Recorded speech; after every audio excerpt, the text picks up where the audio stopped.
So Bismillahirrahmanirrahim. Welcome today to experiment number 9, and experiment number 9 is related to dynamic memory allocation, which we have already studied in theory this week. So let's start with the first question.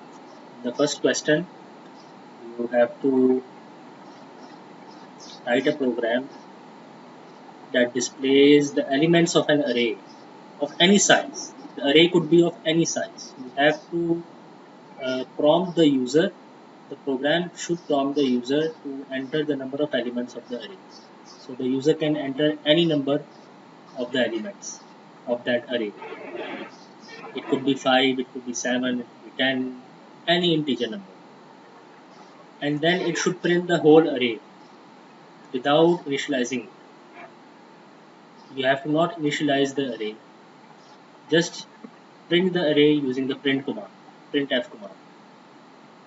So print the array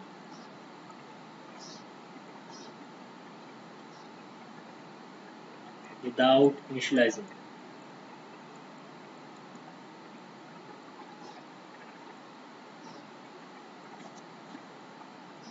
So what do you think? What will happen? What will be printed at the output? आपका क्या ख्याल है? क्या output पे क्या print होगा? आपने इसको इनिशियलाइज ही नहीं किया अरे को. And remember that you have to do this task using the malloc function. Malloc, M-A-L-L-O-C, malloc function. So what do you think? What will be printed? What will be printed at the output? आपका क्या ख्याल है? क्या वो elements, will those elements be zero elements or non-zero elements?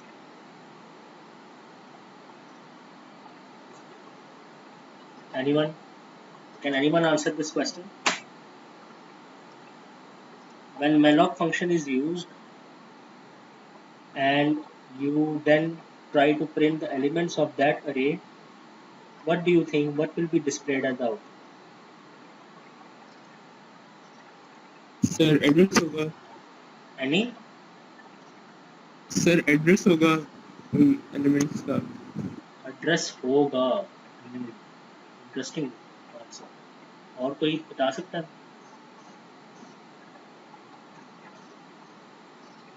Anyone else?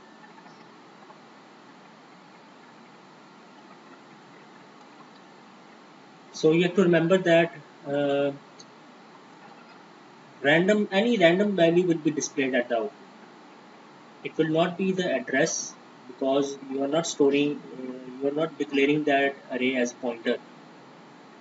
It is not an array of pointers, but rather it is an array of values. But those values will be random. It could be 0, it could be 1, it could be 2, it could be 3, it could be 500, it could be any value, as you can see at the output right over here.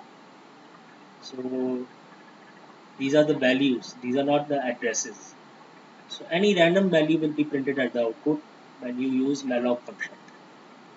I hope you have studied this in theory in detail. So in this question, use malloc function or malloc command to allocate memory for this array, and then you have to print all the elements of the array using the printf command without initializing.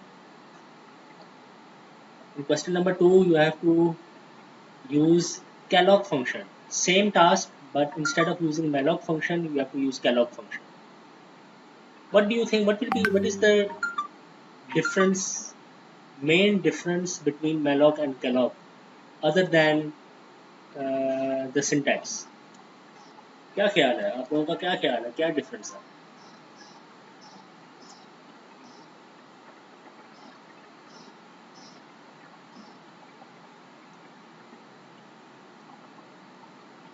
Anyone? चलो भाई, क्या हो गया आप लोगों को? रोजा लग रहा है? चलो जी, रोल नंबर 85 आप बताओ.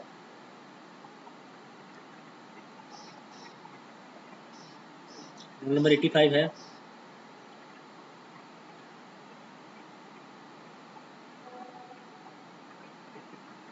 Role number 153. Roll number 153.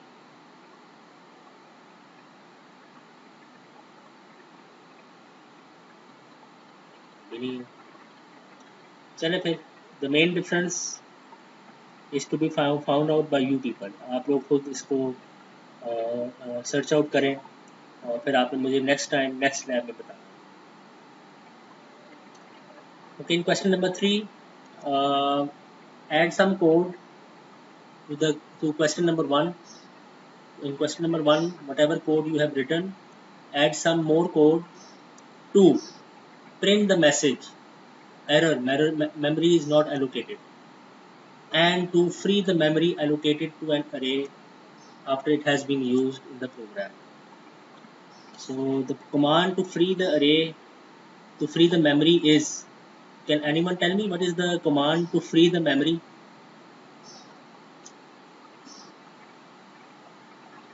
Memory को फ्री करने के लिए कौन सा कमांड यूज करते हैं? Sir free function. Free function, बिल्कुल सही कहा आपने। So use the free function, and what should be written over here?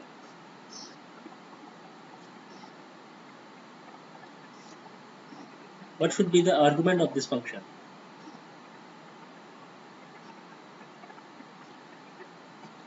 Sir memory का पॉइंटर। मेमोरी का पॉइंटर भी कह सकते हैं, मेमोरी का नाम, the name of the array, the name of the array, sorry, the name of the अरे, ठीक है। So you have to do these two tasks in question number 3. In question number 4, to allocate memory, now you have to do this allocation function or allocation task through a function foo, f-o-o foo.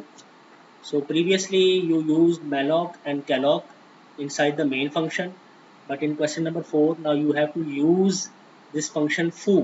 You have to write function foo so that it allocates memory for the array in question number 1.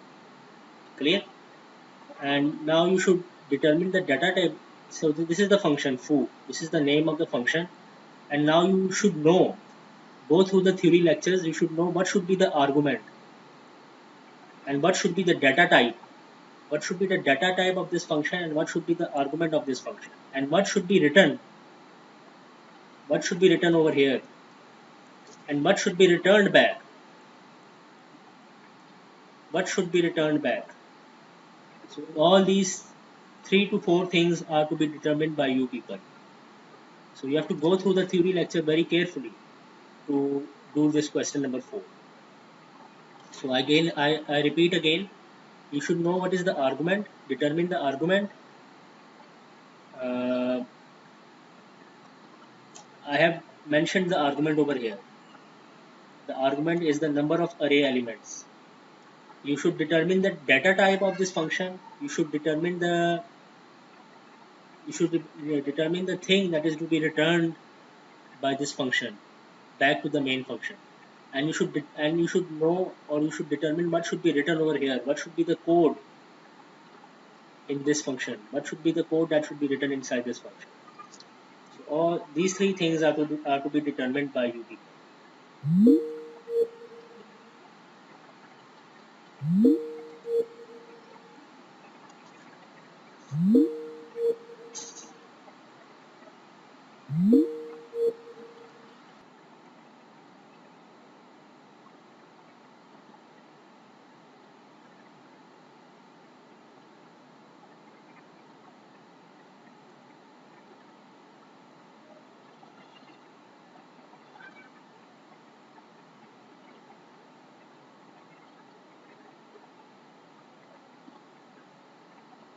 क्या आप लोगों को मेरी आवाज आ रही?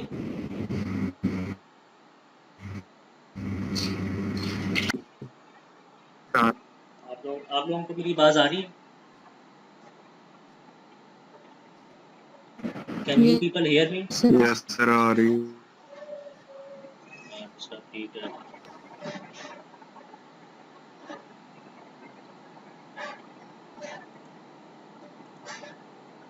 Okay, in question number 5,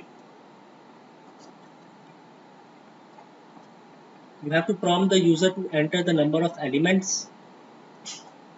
So the user can enter any number of elements 5, 10, 15, 13, 20, 25, and after that you have to enter the elements of that array. So if you prompted the user to enter 5 elements, you would be entering 5 elements for that array. If you prompted the user to enter 10 elements, you would be entering 10 elements for that array. So you have to prompt the user to enter the number of elements, and also prompt the user to enter the element, each element of that array. And what the program should do, the program should multiply each element by 3. It should multiply each element by 3, and it should display the final answer at the output. So 3 multiplied by 1 is 3, 3 multiplied by 2 is 6, 3 multiplied by 3 is 9, and so on up to 15. This is same as question number 3 in experiment number 6. So modify that question or modify that program so that the user could enter uh, elements of an array of any size.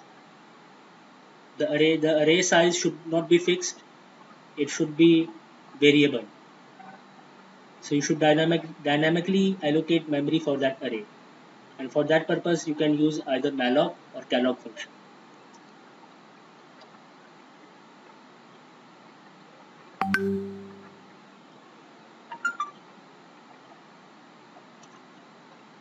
Okay, in question number 6 you have to determine the output of this code without using a computer.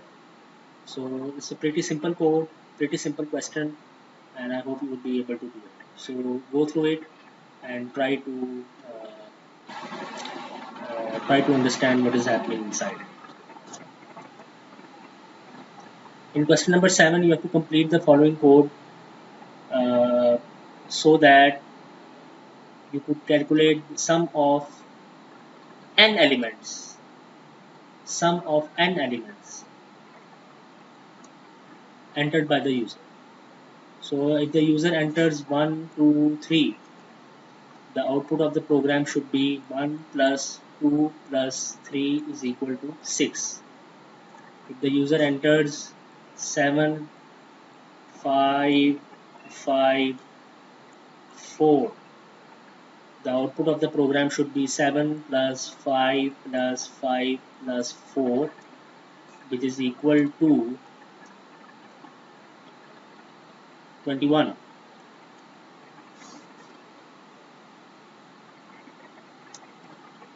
Clear? So the user can enter any number of elements. The number of elements is variable. It is not fixed. The number of elements could be 3. The number of elements whose sum is to be found could be 4. The number of elements could be 7, could be 8, could be 10.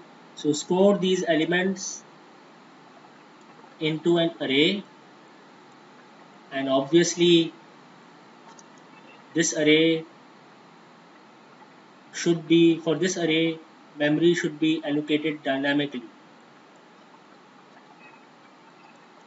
Memory allocation should be dynamic, and for that purpose we will use calloc or malloc function. So complete this code to perform this function. So that's it for today's lab. If you have any question, you can ask.